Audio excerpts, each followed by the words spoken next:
Donald Trump's anger and frustration have hit unprecedented levels. Or maybe it's better to say his rage and attacks have plummeted to a shocking new low. Today, in a Georgia speech, Trump completely lost control, an outright meltdown where he went so far as to threaten Michelle Obama. Yes, we've reached that point.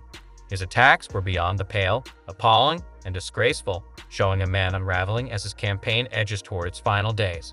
We're diving into all the jaw-dropping moments from this meltdown, but before we do, a quick favor. If you're enjoying our channel and want to support our work, don't forget to like this video and subscribe. It truly means a lot. Now, let's get into the first part of this eruption before we see Trump go all out with his threats against Michelle Obama. From Kamala and her campaign is that everyone who isn't voting for her is a Nazi. We're Nazis. You know, years ago, my father, I had a great father, he's a tough guy. He used to always say, never use the word Nazi, never use that word. And he'd say, never use the word Hitler, don't use that word. It's like, I didn't even know why, don't use that word. And then I understood it. And yet they use that word freely, both words. They use it, he's Hitler. And then they say, he's a Nazi. I'm not a Nazi. I'm the opposite of a Nazi. I don't know. If you feel the need to declare that you're the opposite of a Nazi, what does that imply about you? Denying such an accusation, especially when it seems to align with Trump's authoritarian tendencies, reveals a lot. This is the closing argument of Trump's campaign. On one side, Kamala Harris is pressing forward with her vision, while Trump is fixated on denying he's a Nazi and running down his list of enemies, which, of course, we'll delve into soon. And right now, at the top of that list, unsurprisingly, is Kamala Harris. Trump made his frustration with her crystal clear at this rally, as you're about to see. You're going to say, please say it, sir. I say, I will. Kamala, you're fired. Get out of here. Get out of here.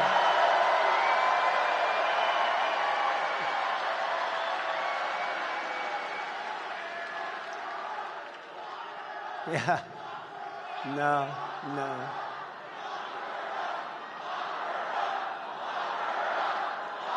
What exactly is the crime Trump wants to lock Kamala Harris up for? Where are we really? We're at the point where, in Trump's view, Harris' supposed offense is simply being his political opponent. Not an enemy, let's be clear, but an opponent in a fair, democratic election. That's her crime according to Trump, and it reflects a mindset he would bring to the Oval Office, a mindset that should absolutely alarm us. And it's this same mindset, along with Trump's cognitive decline, that Michelle Obama called out in a powerful statement this weekend. Before we dive into Trump's explosive response to her, let's take a moment to hear exactly what Michelle Obama had to say. And I'm talking to everybody out there, that too many of us are still confused and buying into the lies and distortions from people who do not have our best interest at heart. So I want to address some of these concerns head on. Because when you lay out the options, this choice isn't even close. But whether it's online or in the media or in our social circles, there are folks who say they're not sure about Kamala. They accuse her of not providing enough policy detail. Some wonder, do we really know her? Is she too aggressive? Is she not aggressive enough?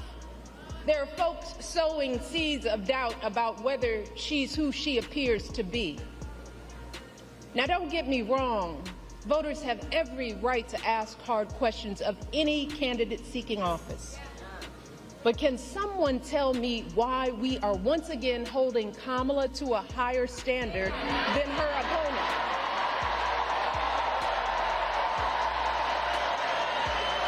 We expect her to be intelligent and articulate, to have a clear set of policies, to never show too much anger, to prove time and a time again that she belongs. But for Trump, we expect nothing at all. No understanding of policy, no ability to put together a coherent argument, no honesty, no decency, no morals.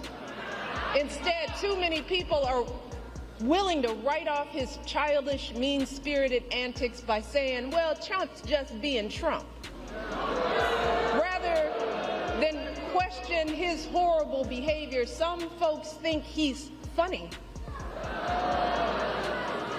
And if you remember, that's exactly how he got elected the first time.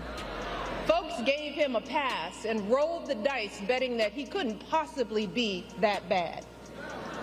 And then there were those folks who didn't think it really mattered who the president was, if you can believe that. And still others who thought it'd be a good idea just to blow up our entire democracy. Let us not forget how badly that worked out for all of us. Let us not forget the incompetence and the corruption, the chaos that was the cornerstone of his entire 4 years in office. He's increasingly unstable, unwell, and completely out of control. He was unfit for office in 2016, and now he's even less fit. He's unraveling, lashing out wildly, and that's exactly why he made these remarks about Michelle Obama. With your support on November 5th, you know what's nasty to me? Michelle Obama. She was, ooh. I always tried to be so nice and respectful. Oh, she opened up a little bit of a box. She opened up a little bit of something. Oh, she was nasty. Ooh.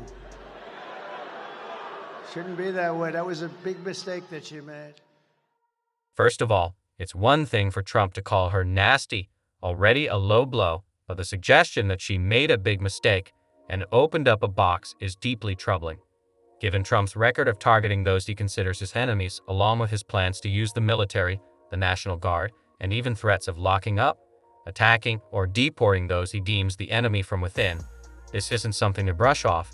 This is a clear intimidation tactic from Trump, and it should not be taken lightly, especially in light of what he went on to say right here. They said, lock her up, lock her up, lock her up. They scream out, say, easy, easy, we won. We're going to have unity. I could have locked her up, but I didn't want to lock her up. She's the wife of the President of the United States previously, and she was Secretary of State. I said, that would be so terrible for our country. And then they try and do it to me. Isn't it terrible? It wasn't your choice not to lock up Hillary Clinton. She didn't commit any crimes, unlike you, Donald. But in a second Trump term, things would be different. It won't matter what you've done. If you've crossed Donald Trump, he'll come after you. That's his plan. That's his version of the enemy, and it's his relentless focus. If he's president again, that focus should deeply concern us, especially when we look at the bizarre reasons he's targeting people, like what he's saying about Kamala Harris right here. You know, she's not a nice person. Does anybody know that she is not a nice person? In case you had any ideas. Did you see she used the F word the other day? She thought she was talking without a camera on. She used the F word. Did you see that? Oh, it's terrible. If that ever happened to me, it would have been front page headlines. Oh boy. No, they got her using the wrong word, camera. She should be admonished for doing that, don't you agree? Donald Trump has a history of using foul language and obscenities when talking about Kamala Harris. So if she lets an F-bomb slip occasionally, it hardly seems like an impeachable offense. Honestly, something seems off with him. Half the time, he doesn't even seem to know what he's saying. Maybe there's an issue with his teleprompter. Speaking of teleprompters, take a listen to what he said here. And isn't it great to have a guy that doesn't need to look at a teleprompter at all, right? I don't need to. He keeps doing this routine, and honestly, it just highlights how out of touch he is. This behavior seems to stem from a deeper insecurity about his reading ability and cognitive decline, which leads to his frequent stumbling over words. Speaking of stumbling, take a listen to what he said right here. But we're close to World War II because we have people in the White House that World War III. Thank you. Thank you. Thank you. I had World War II. I had World War II. I had World War II veterans. I didn't realize the word veteran afterwards. Thank you very much. In a bid to fearmonger about World War JG, Donald Trump claimed we can't get into World War II. Clearly, he's not a student of history. After all, he expressed admiration for Nazi generals who were loyal to Hitler. That's not the reason you should avoid wanting those generals, Donald. It's evident that he's not the sharpest tool in the shed. He's not a historian, and his grasp of facts is woefully lacking, as we can see right here.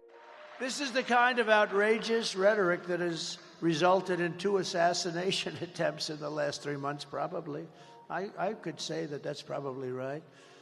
This kind of outrageous rhetoric has likely contributed to 2 assassination attempts in the past 3 months. There's a good chance I'm right about that. So, he thinks it was Democrats who incited those 2 Republicans to come after him. No, it was 2 disturbed individuals with access to weapons they shouldn't have had, thanks to Republican policies.